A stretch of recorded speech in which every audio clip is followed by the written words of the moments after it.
Hello बच्चों।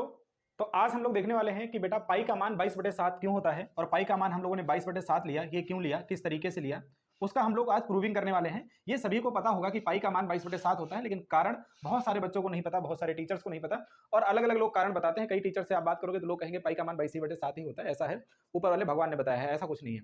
Science में, math में बेटा लॉजिक होते हैं, कॉन्सेप्ट होते हैं। बिना लॉजिक कोई बात साइंस में और मैथ में नहीं होती है। तो इसका कारण है कि पाई का मान 22/7 ही क्यों होता है और आज हम प्रूव करके दिखाएंगे। तो उसको समझने से पहले बेटा पहले आपको सर्किल को समझना पड़ेगा। वृत्त क्या होता है, वृत्त को समझना पड़ेगा। वृत्त क्या होता है और वृत्त में आपको समझना पड़ेगा त्रिज्या क्या होती है और त्रिज्या में भी आपको समझना पड़ेगा कि त्रिज्या के बाद में बेटा व्यास क्या होता है और व्यास के बाद में आपको समझना पड़ेगा बेटा परिधि क्या होता है। ये तीन से चार चीजें आपको समझनी पड़ेगी, तब आपको ये समझ में आएगा कि पाई का मान बेटा 22/7 क्यों होता है।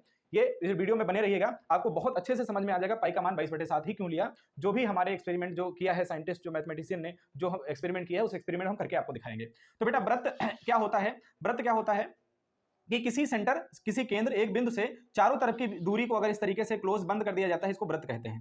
ठीक है, तो इस तरीके से इसकी रेडियस ये है, ये रेडियस r है इसकी, मान लेते हैं ये r1 रेडियस है, मान लेते हैं इसको r1 ले लेते हैं, ये r1 है। इसी तरीके से ये उससे छोटा वृत्त है, इसकी रेडियस r2 मान लेते हैं। इसी तरीके से ये रेडियस है, इसको r2। क्या बेटा कोई ऐसा वृत्त बनाया जा सकता है जिसकी रेडियस ही ना हो?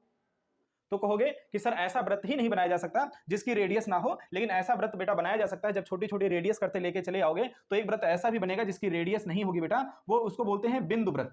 क्या बोलते हैं? बिना रेडियस का अगर कोई वृत्त होता है, और ये कई बार कंपटीशन में क्वेश्चन भी बेटा पूछा गया है कि क्या बिना रेडियस का कोई वृत्त हो सकता है, तो बेटा बिल्कुल हो सकता है। पॉइंट सर्किल जो होता है उसकी बेटा रेडियस को नेग्लेक्ट मान लेते हैं, अप्रॉक्सीमेट 0 मान लेते हैं, तो उस वृत्त को बोला जाता है बेटा पॉइंट सर्किल या फिर बिंदु वृत्त। तो जब इसी तरीके से बेटा इस रेडियस को आप देखोगे R3 R4 इस तरीके से लेके आओगे और लास्ट तक लेके आओगे, इसकी रेडियस बहुत कम हो जाएगी। ठीक है, तो ये इसे त्रिज्या कहते हैं कि किसी वृत्त के जो सेंटर होता है, सेंटर से ये जो बेटा परिधि होती है, जो दीवार है जहां से ये चारों तरफ की दूरियां नापी गई, इसको परिधि बोला जाता है। तो सेंटर से परिधि के बीच की दूरी को बेटा क्या बोला जाता है? त्रिज्या। और त्रिज्या को बेटा दोगुना कर दिया जाए तो यही क्या हो जाता है? व्यास हो जाएगा। R1 और R2 और R2 को मिला दोगे तो ये पूरी रेखा वृत्त के केंद्र से होकर जाने वाली रेखा को क्या बोलते हैं बेटा?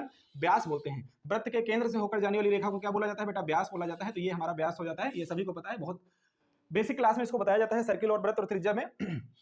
तो ये हमारे पास क्या हो जाएगा बेटा? ये इसका व्यास हो जाएगा। अब ध्यान से समझिएगा, ये व्यास हो गया। और परिधि बेटा क्या होता है? परिधि इसके चारों तरफ की दूरी होती है, इस लंबाई को बेटा परिधि बोला गया। तो परिधि को आप सर्किल से या फिर प्रकाल वगैरह की सहायता से किसी भी वृत्त के बेटा परिधि को आप नाप सकते हो। मान लेते हैं जब कोई वृत्त की परिधि को बेटा नापा जाता है तो सभी ने पढ़ रखा है जो परिधि का फार्मूला होता है। ठीक है, सर्कमफेरेंस का बेटा जो फार्मूला होता है वो क्या होता है? 2πr।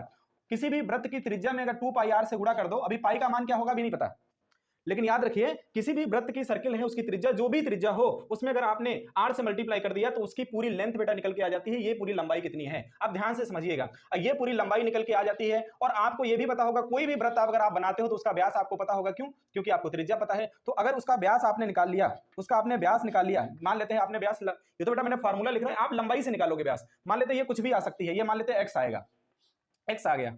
अब आपने व्यास इसका निकाला, व्यास बेटा क्या होता है? 2r होता है, त्रिज्या का दुगना। और ये बेटा मान लेते हैं y आ गया, कुछ भी आ सकता है, y आ गया। जब बेटा इन दोनों को आप डिवाइड करोगे, इन दोनों को जब आप डिवाइड करोगे, क्या डिवाइड करोगे? परिधि। परिधि को अगर आप इस व्यास से बेटा डिवाइड करोगे, मैं इधर लिख दे रहा हूं कि अगर इन दोनों को आप डिवाइड करोगे, परिधि को क्या डिवाइड करोगे? परिधि को डिवाइड करोगे किससे? व्यास से। तो बेटा एक कांस्टेंट आता है, एक कांस्टेंट आएगा बेटा x/y का मान अगर आप डिवाइड करोगे, सेम अगर इसकी परिधि निकाली और इसका व्यास निकाला, डिवाइड करो x/y, तो बेटा ये जो मान आएगा x/y ये 22/7 ही आएगा। ठीक है, ये 22 या 3.14 समथिंग ये मान आएगा। चाहे दुनिया का कोई वृत्त ले लो, मैं इस वृत्त की अगर बात करूं, इसकी भी आपने परिधि निकाली, मान लेते हैं परिधि p आ गई, और व्यास निकाला, व्यास बेटा q आ गया। और p/q जब निकालोगे, p/q बेटा निकालोगे तो ये भी बेटा अचर पद ही आएगा, कांस्टेंट आएगा, ये भी लगभग 22/7 ही मान आएगा।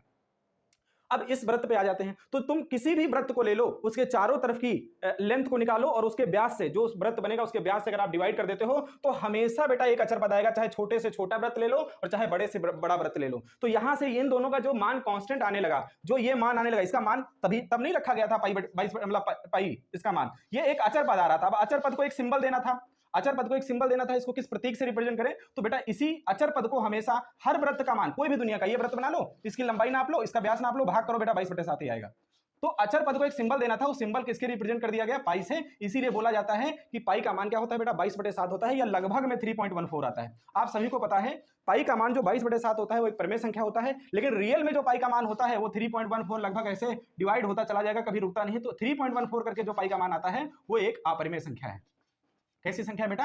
अपरिमेय संख्या है। तो पाई का मान अपरिमेय संख्या होता है, लेकिन 22/7 एक परिमेय संख्या होता है। ये भी एक सवाल पूछा जाता है कि पाई में जो 22/7 बेटा मान है ये कैसा है? ये परिमेय नंबर है, क्योंकि ये p/q के फॉर्म में लिखा जा सकता है। लेकिन पाई का मान जो होता है रियल में, ये लगभग में बेटा उत्तर लिखा होता है। पाई का मान एग्जैक्ट नहीं होता है। एग्जैक्ट यही होता है जो आप लिखते हो 3.145 सब समथिंग करके, इस तरीके से एक बहुत बार डिवाइड होता चला जाता है। ये एक अपरिमेय नंबर है। तो इस तरीके से बेटा एक कांस्टेंट आया, परिधि और व्यास को जब डिवाइड किया गया एक अचर पद आया, और वो हर वृत्त में बेटा सेम आ रहा था। बड़े वाले वृत्त में भी वही आ रहा था, इससे छोटे वाले, इससे छोटे वाले, इससे छोटे वाले, और यहां तक निकालते चले गए। जो भी मैथमेटिशियन ने इसका आंसर निकाला कि ये इस अचर पद का मान क्या होगा, तो हर वृत्त के लिए बेटा सेम आया था। और आपको पता है जब कोई मान कांस्टेंट आने लगता है तो उस कांस्टेंट की एक वैल्यू निर्धारित हर वैल्यू के लिए फिक्स हो जाती है। तो इसको एक प्रदर्शित करने के लिए एक सिंबल दिया गया, दैट सिंबल इज पाई। और इसी पाई से बेटा हम लोग क्या करते हैं, इसको रिप्रेजेंट करते हैं। पाई का मान इसीलिए 22/7 लिया जाता है बेटा। ये इसका क्या है? ये इसका एक्सपेरिमेंट है, और इसको मैथमेटिशियन ने ऐसे कैलकुलेट किया। ठीक है, तो आप अच्छे से वीडियो देखिए, और अब हमें लगता है आप समझ गए होंगे कि पाई का मान 22/7 क्यों होता है।